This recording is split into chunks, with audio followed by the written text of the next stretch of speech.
రక్షణ రంగంలో డిఆర్డీఓ సరికొత్త చరిత్ర సృష్టించింది. వరుసగా 3 కీలక క్షిపణి పరీక్షలను విజయవంతంగా భారత్ పూర్తి చేసింది. శత్రు దేశాల బాలిస్టిక్ క్షిపణులను గాల్లోనే చిత్తు చేయగల మల్టీ లేయర్డ్ డిఫెన్స్ సిస్టమ్ ప్రయోగం విజయవంతమైంది. దీంతో అత్యాధునిక బాలిస్టిక్ మిసైల్స్ డిఫెన్స్ సామర్థ్యం ఉన్న మేటి దేశాల జాబితాలో భారత్ చేరింది. ఈ నెల 10, 11 తేదీల్లో అత్యంత రహస్యంగా విజయవంతంగా డిఫెన్స్ పరీక్షలను డిఆర్డీఓ నిర్వహించింది.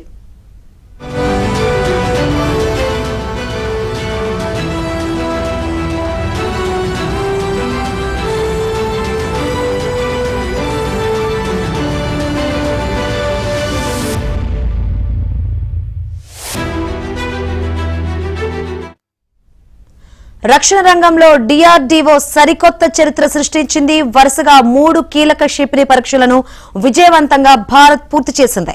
శత్రు దేశాల బాలిస్టిక్ క్షిపణులను గాల్లోనే చిత్తు చేయగల మల్టీ లేయర్ డిఫెన్స్ సిస్టమ్ ప్రయోగం విజయవంతమైంది.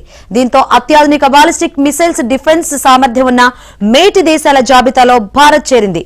నెల 10, 11 తేదీల్లో అత్యంత రహస్యంగా విజయవంతంగా డిఫెన్స్ పరీక్షలను డిఆర్డీఓ నిర్వహించింది. ఇదే అంశానికి సంబంధించి మరిన్ని వివరాలు అందించేందుకు మా ఢిల్లీ బ్యూరో చీఫ్ కృష్ణ సిద్ధంగా ఉన్నారు. కృష్ణ, శంకరి, భారత రక్షణ రంగం చరిత్రలోనే ఇదొక సువర్ణ అధ్యాయం అని చెప్పొచ్చు. డిఆర్డీఓ ఈ అద్భుత విజయాన్ని సాధించింది. 10, 11వ తేదీల్లో ఈ నెల 10, 11వ తేదీల్లో నిర్వహించినటువంటి ఈ పరీక్షలు భారత రక్షణ సామర్థ్యాన్ని తదుపరి స్థాయికి తీసుకెళ్లాయని చెప్పొచ్చు. ఈ పరీక్షలు కూడా కొంత రహస్యంగా జరిగాయి. అయితే ఈ ballistic missiles defence BMD phase 2 ఈ పరీక్షలు శత్రు దేశాలు మనపైకి ప్రయోగించే అత్యంత వేగమైనటువంటి సుదీర బాలిస్టిక్ క్షిపణులు, లాంగ్ రేంజ్ బాలిస్టిక్ మిసైల్స్ గాల్లోనే గుర్తించి అవి మన భూభాగాన్ని తాకక ముందే కూల్చివేయటం అన్నది ఈ వ్యవస్థ యొక్క ప్రత్యేకత. ఈ పరీక్షల్లో భాగంగా శత్రు క్షిపణిలాగా ప్రవర్తించే ఒక డమ్మీ లక్ష్యాన్ని ప్రయోగించారు. మన రక్షణ వ్యవస్థలోని రాడార్లు దీన్ని వెంటనే గుర్తించి ఇంటర్సెప్టర్ క్షిపణిని గాల్లోకి లేపాయి. ఆ ఇంటర్సెప్టర్ శత్రు క్షిపణిని ఖచ్చితమైనటువంటి లక్ష్యంతో గాల్లోనే ముక్కలు చేసింది. మరో పరీక్ష naval anti-ship missile medium range NASM-MR. ఈ పరీక్ష ఇది సముద్రంలో శత్రువుల యుద్ధ నౌకలను, సబ్మెరైన్లను టార్గెట్ చేసే సరికొత్త క్షిపణి. భారత నావికా దళానికి చెందినటువంటి హెలికాప్టర్, అదేవిధంగా యుద్ధ నౌక నుంచి ప్రయోగించేలా దీన్ని డిజైన్ చేశారు. దీని తొలి విమాన పరీక్ష అంటే ఫస్ట్ ఫ్లైట్ టెస్ట్ 100% విజయవంతమైంది. ఇక ఈ ప్రయోగాలు కేవలం క్షిపణి పరీక్షలు మాత్రమే కావు, అంతర్జాతీయంగా భారత్ యొక్క సైనిక బలాన్ని మార్చేసే వ్యూహాత్మక విజయాలని చెప్పొచ్చు. పాకిస్తాన్ లేకపోతే చైనా వంటి పొరుగు దేశాలు మనపైకి బాలిస్టిక్ క్షిపణులు అంటే అణు బాంబులను మోసుకెళ్లే సామర్థ్యం ఉన్నవి వాటిని ప్రయోగిస్తామని బెదిరించే అవకాశం ఎక్కువైనా ఉండదు.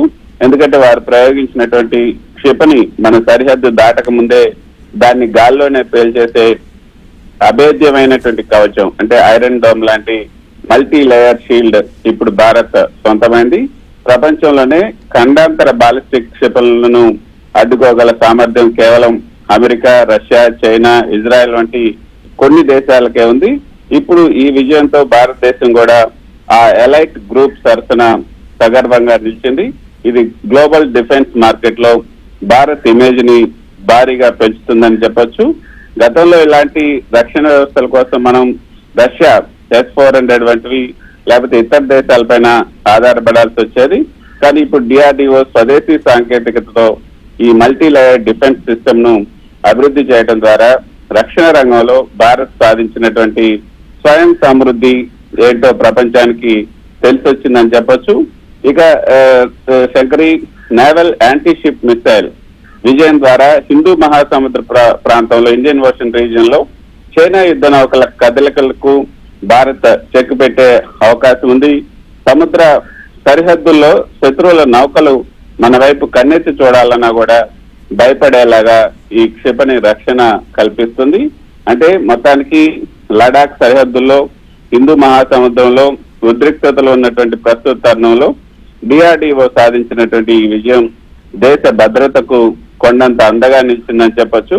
అందుకే రక్షణ మంత్రి రాజ్నాథ్ సింగ్ శాస్త్రవేత్తలను అభినందిస్తూ ఇది నవభారత రక్షణ సత్తా అని కొనియాడటం జరిగింది. Shankari. Right, thank you Krishna.